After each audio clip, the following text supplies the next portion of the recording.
안녕하십니까. 암호화폐 정보를 전달해 드리는 닥터 비트맨입니다. 네, 금요일입니다. 어떻게 오늘 하루 잘 보내고 계신가요? 이제 자고 일어났다가 정말 깜짝 놀랐습니다. 여러분들도 깜짝 놀라지 않으셨을까 싶은데 이 XRP의 가격이 급등한 걸 보고 뭔가 일이 생겼다라는 걸 깨달았습니다. 이 트위터를 열어보니 리플 승소라는 이야기들로 도배가 되어 있었는데 그간 하도 리또 속이나 페이크 뉴스가 많았기 때문에 처음에는 믿을 수가 당연히 없었죠. 2020년 12월부터 소식이 나왔었고 그렇게 2023년에 날이 왔습니다. 마켓이 온통 블랙록의 ETF 소식에 주목하고 있었기 때문에 이 리플은 관심에서 한참 멀어져 있었는데요. 이번 달에는 결론이 날 것이라는 이야기도 워낙에 반복해서 나왔었기 때문에 리플은 양치기 소년이 되어 있었습니다.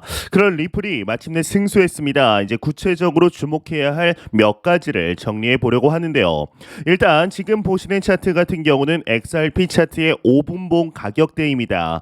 한번 오르기 시작한 XRP는 쉽게 하락하지 않고 계속해서 올랐습니다. 아마 이때 단타를 치신 분들 많았을 겁니다. 그 새벽에도 거래 대금이 업비트에서만 무려 1조 원을 넘어섰기 때문에 다른 알트코인들도 덩달아 오르게 되었죠. 이 XRP의 형제 코인이라고 불리우는 이 스텔라 루멘과 SEC로부터 증권이라는 시비가 붙은 에이다 등 대부분의 알트가 다 같이 올랐습니다. 그러다가 밤이 깊으면서 비트코인도 오르기 시작을 하였는데요. 아무래도 SEC가 깡패처럼 이 크립토 업계 전반을 괴롭히고 있었기 때문에 승소 소식이 나오면서 코인 가격이 전체적으로 들썩일 수밖에 없었겠죠. 여기에 더해서 이 코인베이스는 즉시 XRP를 재상장하겠다라는 소식을 트위터로 전했습니다. 이 가장 늦게까지 XRP를 멀리하던 코인베이스마저 이제는 문이 열린 것이죠. 이런 날이 정말 오기는 왔구나 싶습니다. 이제 리플의 트위터 공식 계정에서도 소송의 승리를 자축했습니다. 이 리플의 승리는 전체 산업의 승리이며 브래드 갈링 하우스는 미국이 기술의 진보를 선택했다라는 해석을 하기도 하였는데요. 이 브래드 갈링 하우스의 속칭 빵이 형도 정말 고생했고 소송을 맡은 제레미 오건 변호사 계속 지원 사격을 해준 존 디튼 변호사도 너무나 고생이 많았죠.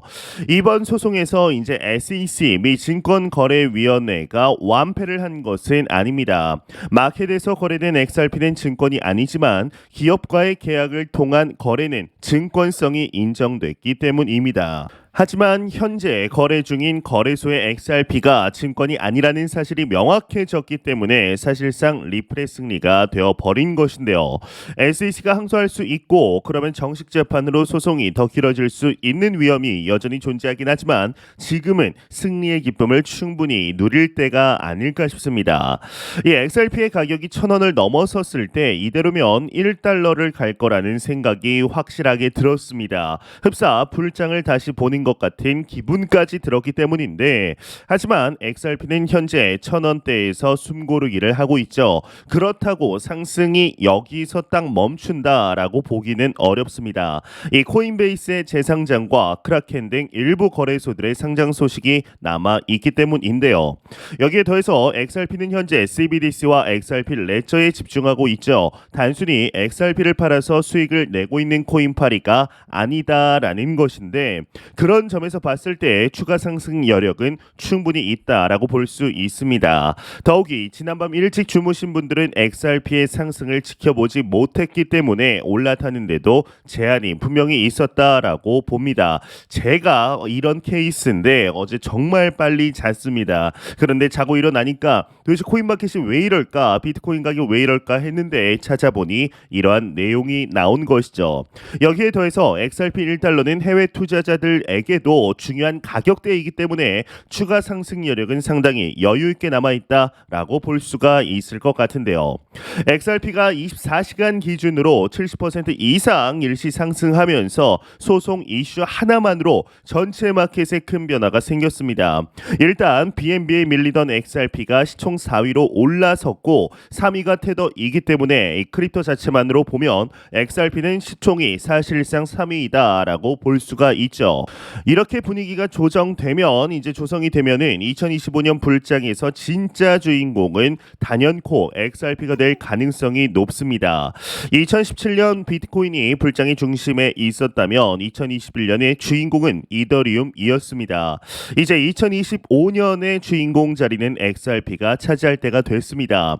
리플은 충분히 그런 기술력과 인프라 네트워크가 있습니다. 이제 소송 이슈를 훨훨 날려버리고 리플 10부를 향해 달려갈 수 있을 거라 생각을 하는데요. 가능성만 보더라도 시가총액으로 이더리움을 앞서는 것이 절대로 불가능한 일이 아니다라는 생각이 듭니다. 네, 현재 이제 코인 마켓캡 공포 탐욕 지수를 보게 되면 전날 대비 3포인트 상승한 60포인트를 기록하면서 탐욕 단계를 나타내고 있습니다. 이 지수 0이면 공포, 100이면 낙관을 나타내게 되죠.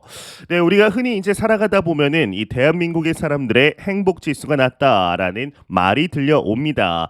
이제 이러한 말은 뭐 어제 오늘의 이야기는 아니죠. 이게 과연 왜 그럴까요? 뭐 남의 시선이나 남의 의견을 너무 신경 쓰기 때문입니다. 아무리 신경을 안 쓰려고 해도 한국인의 DNA에는 다른 사람 보기에도 괜찮아야 한다라는 체면 문화가 깊숙이 박혀 있습니다. 얼마 전 타고 다니던 차에 문제가 생겨서 급히 신차를 알아볼 일이 생겼다라는 이제 근처가 아니죠. 주변의 지인분의 이야기를 들었었습니다. 이 평소 차는 그냥 굴러가면 된다라는 생각으로 알아보면서 정말 많은 고민을 했다라고 하는데 이 차를 산다고 하면 주변에 혼수를 두는 사람들이 무진장 많다는 거 여러분들도 아실 것입니다. 그 차를 그 돈 주고 왜 사냐라는 말을 제일 많이 들었다라고 하는데요. 이 그 돈에 그 차를 왜 사냐? 급을 높여야 한다. 오래 타려면 좋은 차를 사야 한다 등등 이런저런 이야기 정말 많이 합니다. 사업이나 남에게 보여져야 하는 일을 하는 게 아니라면 기능과 가격에 초점을 맞춰서 그냥 사면 되죠. 그런데 여러 사람 말을 듣다 보면 머릿속이 복잡해집니다. 그래서 처음에는 소나타면 될 거라고 생각했다가 그랜저를 보게 되고 제네시스, 외제차로 넘어가게 되죠. 이 아반떼 사러 갔다가 그랜저 계약하고 옷 나온다라는 말이 뭐 괜히 있는 말이 아닙니다. 이 모든 일이 다 체면 때문이라고 생각을 하는데요.